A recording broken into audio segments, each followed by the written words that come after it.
Hey guys, HDvee here and welcome to a brand new video. Today we've got some massive news to go over. A shiny distribution event for Manaphy and Enamorus is now available in Pokemon Home. We also have some pretty big rumors to go over about Pokemon Day 2025 regarding to Generation 10 being called Pokemon Winds and Waves. There's a few other things to go over as well, a lot of things to break down today. So if you're excited for the video, drop a like down below. Let's try and hit 500 likes, leave a comment, subscribe if you're brand new, and let's get into the video. So, starting things off, the big talking point today is that Shiny Manaphy and Shiny Enamorus are now available to be found in Pokemon Home. Now, this is the exact same situation as the Shiny Meloetta that we got a few months ago, where you had to complete the Pokemon Scarlet and Violet full Pokedex, including the DLC. You have to do the same for Pokemon Legends Arceus for Shiny Enamorus, and then you have to do it in Pokemon Brilliant Diamond and Pokemon Shining Pearl for Shiny Manaphy. We have HDvee here tweeting out saying, HDvee update, 2 new distributions of Shiny Manaphy and Shiny Enamorus have begun in Pokemon Home. So you get Manaphy for completing the Sinnoh Pokedex, and you get Enamorus for completing the Hisuian Pokedex. So Enamorus before today was Shiny locked, but it is now not locked anymore. It is available as a Shiny. Manaphy was previously Shiny huntable, but you had to go through the whole Pokemon Ranger Generation 4 situation. It was a horrible Shiny hunt, one of the hardest Shiny hunts we've ever had, but now it's a lot easier. You have to play through Pokemon Brilliant Diamond and Shining Pearl, grab every Pokemon in the Sinnoh Dex, not the National Dex, just the Sinnoh Dex, all 150, and then you'll be able to obtain a Shiny Manaphy. So, of course, to do this, you go into your mobile version of Pokemon Home, you click your sort of name at the top, and then this Pokedex page sort of pops up, and then you can kind of scroll down and see what the situation is. So if you've done Meloetta, the Paldea Pokedex will look like this, like 400 out of 400, 200 out of 200, yada yada yada. And then the Hisuian Pokedex is here. I think I'm on about 150 out of 240, so I've got to do a bit of work on that. The Sinnoh Pokedex, though, I think I'm on like 12 out of 150.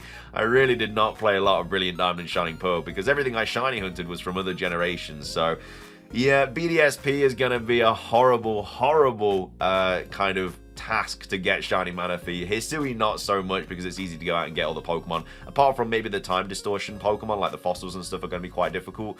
But for Sinnoh, yeah, I can't go catch so much stuff. I'm not looking forward to that in the slightest.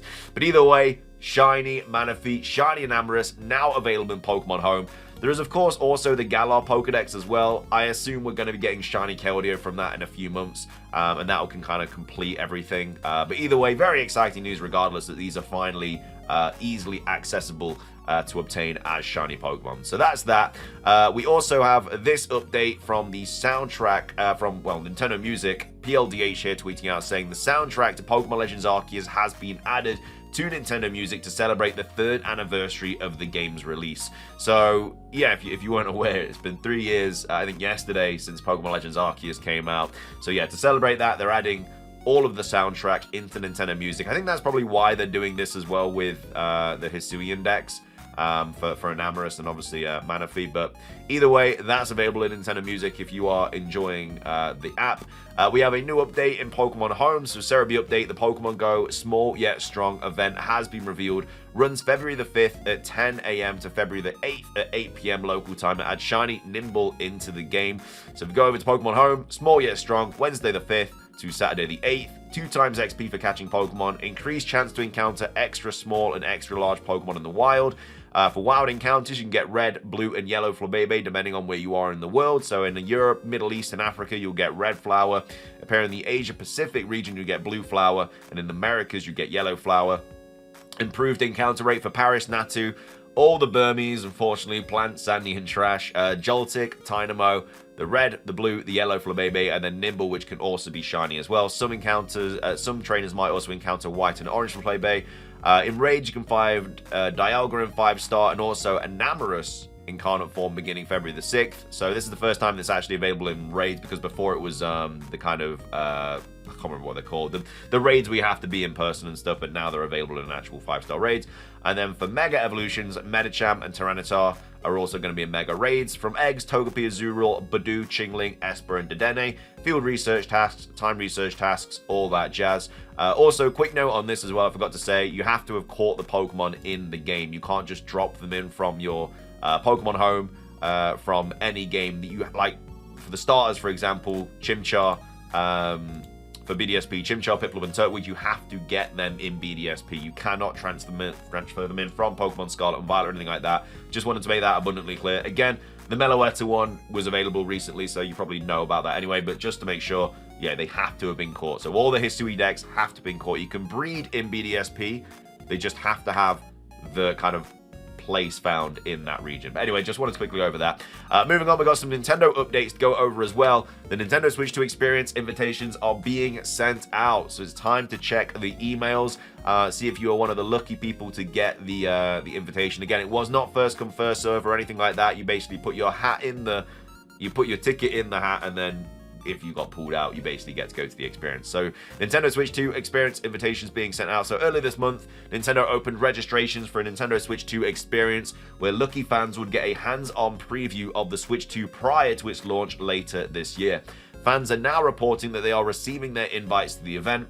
Those who were successfully chosen will receive a confirmation email about which date and location they will be able to attend, while those who were unsuccessful will be informed that they were not selected. So as a reminder, the Nintendo Switch 2 Experience is being held in the following regions and dates. So this is all the locations and dates and stuff. New York, 4th to 6th of April. Los Angeles, 11th to the 13th of April. Dallas, 25th to 27th of April. Toronto, 25th to 27th of April. In Europe, in Paris, it's the 4th to the 6th. In London, it's 11th to the 13th of April. Milan, 25th to the 27th. Berlin, 25th to the 27th. Madrid, 9th to the 11th of May. And then in Amsterdam, 9th to the 11th of May. In the Oceania region, you got Melbourne, which is the 10th to the 11th of May. And then in Asia, we got Tokyo from the 26th to the 27th of April. Seoul from the 31st of May to June the 1st. And then also the other two locations are yet to be announced. But either way, hopefully you got a ticket. If you didn't, hey, a lot of us didn't, unfortunately. It's not going to be too long until the actual console comes out. We're going to be able to see it. Anyway, though, that's all of that I wanted to go over. Finishing things off for today's video, though, we do have a rumor to go over about Pokemon Day 2025. And this one is in regards to Generation 10. So this is Pokemon Waves and Pokemon Wins. It was posted on 4chan, so obviously take it with a big old grain of salt, as always with these rumors. For me, the names don't... For me, like, the names should be Pokemon Wind and Pokemon Wave. I think Waves and Winds, like Pokemon Winds, just doesn't really sound that right. I think it should be Wind and Wave. Again, those are the names that are being thrown around a lot. I think they are great names, like Pokemon Wind and Pokemon Wave for Generation 10. For like a Greek-inspired region would be really, really cool. But anyway, this was posted on the 27th of January 2025. Again, take it with a grain of salt, but it says Pokemon Day 2025, posted by Mr. Leaks. So we have Golisopod and Golurk getting added to Pokemon Unite. I could see that, to be fair. Again, we've not had any extra data mines about Pokemon Unite. The last Pokemon to be added was Galarian Rapidash. Since then, we've not had anything. We probably won't get anything until Pokemon Day. Again, it could get data mined earlier than that. But yeah, the next sort of character announcement will be during Pokemon Day 2025, most likely. But either way, we're going to get something Unite on Pokemon Day. We always do. New Eevee focused event for Pokemon Cafe Mix. Again, I could also see that it is the year of Eevee this year, so I could see a lot of Eevee inspired events, 100%. So an Eevee focused event for Cafe. Carmine, Sinistchar, and AZ Floette in Masters. That'd be kind of cool. AZ and his Floette in Masters. I think that would be a nice kind of hint towards Pokemon Legends year, if you will. And then Carmine with Sinistchar as well. And that would be the Masters update. We had a new mini set for TCG Pocket, Distortion Chamber, which would be on the 6th of March. That would be the mini set, just like we got for Mythical Island, for Genetic Apex, for SmackDown, for whatever it's called, Spacetime SmackDown. We would get Distortion Chamber, which would be coming out on the 6th of March. I expect that to be about Giratina. Like, we've got Dialga and Palkia packs. Surely the mini set is going to be about Giratina, should I say. Like, it just makes so much sense. It could be Arceus, though. We'll have to wait and see. But apparently that's coming out on the 6th of March. I definitely expect the mini set to get announced during that Pokemon Day 2025 presents. New Eevee-focused Wonder Pick event. Now, this hasn't been data mined. When trading comes out, or when the new set comes out, there should be a lot of events data mined. So we might see if there is an Eevee-focused Wonder Pick. Again, we did have Riddler-Ku saying that there was going to be a new Eevee promo card. So we'll have to wait and see if he was correct about that. It then says Tandemaus and Mousehold coming to Pokemon Sleep. Again, I don't play Pokemon Sleep. I don't know how likely that is. But that might be like a, I don't know, for Valentine's Day. But again, this would be after that. No idea. Teaser for Terrestrial coming to Pokemon Go has a silhouette of Terrapagos. I can't see terrestrialization coming to Pokemon Go this quickly. Like, we're still in the Dynamax and Gigantamax sort of arc of things. I don't think terrestrialization would come. Unless it's like a small teaser and then it comes out in 2026 or something like that. And then it says, new trailer for Pokemon Legends EA. So it's set 20 years before the events of Pokemon X and Pokemon Y. You work with a young Professor Sycamore, a researcher at the Quasar Development Company, to help turn Lumiose into a city where people and Pokemon can coexist. So that's a different sort of angle on how this story is going to play. Again, we still have no idea when this game is set. We have no idea about anything really until we get the next trailer. All we know that it's set in Kalos, it's set in Lumiose City, and a couple of returning Pokemon. That's literally all we know. And it's a Legends game. So it could be set in the past, could be set in the future. 20 years before X and Y, though. It'd be kind of cool to be working with a young Professor Sycamore, though, and like battling him and stuff. I wouldn't mind that. The game plays much like Pokemon Legends Arceus. You work out of the central part of Lumiose while unlocking / traveling to the 5 districts of Lumiose to carry out missions. Again, we don't know how big this city is going to be. It's a little bit worrying that it's just set in Lumiose, but there could be sort of environmental biomes like we had in the Blueberry Academy. There could be small outskirts on, on the outside of Lumiose, which could host Pokemon. We really don't know. We're just hoping that either the city is massive or there are other locations that are still classed as Lumiose that you can travel to. It says, Looker returns from the future after the first few missions, saying Lumiose was destroyed because of changes made in this time period. So Quasar cuts ties with Sycamore. You still work with Quasar while secretly working alongside Sycamore and Looker to save Lumiose. I don't know why they would get rid of Sycamore. I don't know, maybe he's the head of the planet. I don't really know. I mean, he's a professor, so I don't know why they would just get rid of him. But yeah, Looker and Sycamore both being quite prominent characters in this game. A younger Diantha and Lysandra are seen in the trailer. So yeah, I mean, you'd expect that. If it's 20 years in the past, you'd expect to see all the kind of adult main characters. You wouldn't see any of the kids, obviously, because they wouldn't have been born yet. But yeah, Diantha, Lysandra, everything like that, they'd all be in the game.